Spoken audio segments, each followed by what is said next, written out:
کہانی اس پراسرار واقعے کی ہے جسے the mystery of Flannan Isles lighthouse کہا جاتا ہے۔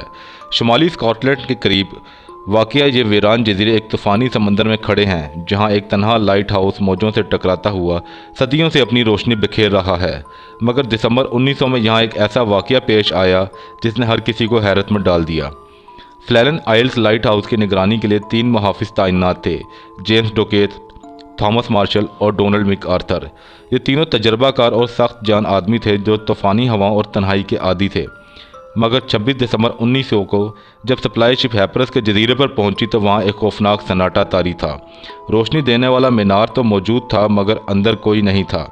دروازہ اندر سے بند تھا، کھانے کی میز پر کھانا آدھا کھایا ہوا رکھا تھا اور لائٹ ہاؤس کی ڈائری میں درج آخری الفاظ سب سے زیادہ چونکا دینے والے تھے۔ تھامس مارشل نے اپنی ڈائری میں عجیب و غریب باتیں لکھی تھیں۔ ایک جگہ لکھا تھا کہ سمندر کی تیز لہریں، طوفانی ہوائیں اور مک آرتھر کا رونا مجھے بے چین کر رہا ہے۔ حیران کن بات یہ تھی کہ ڈونلڈ میک آرتھر ایک سخت گیر اور مضبوط آدمی تھا جو کبھی آسانی سے نہیں گھبراتا تھا۔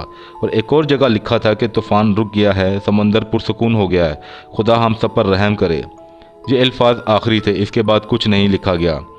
تحقیقات کے دوران معلوم ہوا کہ جزیرے پر ایک زبردست طوفان آیا تھا، مگر حیرانی کی بات یہ تھی کہ مینار کے ارد گرد طوفان کی کوئی نشانیاں نہیں تھیں۔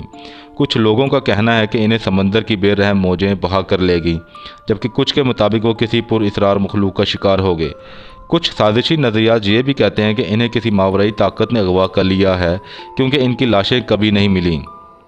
فلینن آئلز لائٹ ہاؤس آج بھی کھڑا ہے مگر وہ 3 محافظ ہمیشہ کے لیے غائب ہو چکے ہیں۔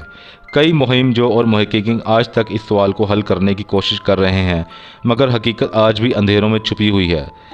کیا یہ واقعی لہروں کے نظر ہو گئے یا کسی غیر ماورائی طاقت نے انہیں اپنے ساتھ لے لیا؟ یہ وہ سوالات ہیں جن کا جواب آج تک کوئی نہیں دے سکا۔ یہ واقعہ نہ صرف ایک انکہی داستان ہے بلکہ ایک ایسا پراسرار راز ہے جو 100 سال سے زیادہ گزر جانے کے باوجود آج تک حل نہیں ہو سکا۔ آپ کو کیا لگتا ہے کہ کیا اس راز سے کبھی پردہ اٹھ سکے گا؟ ہمیں کمنٹس میں ضرور بتائیں۔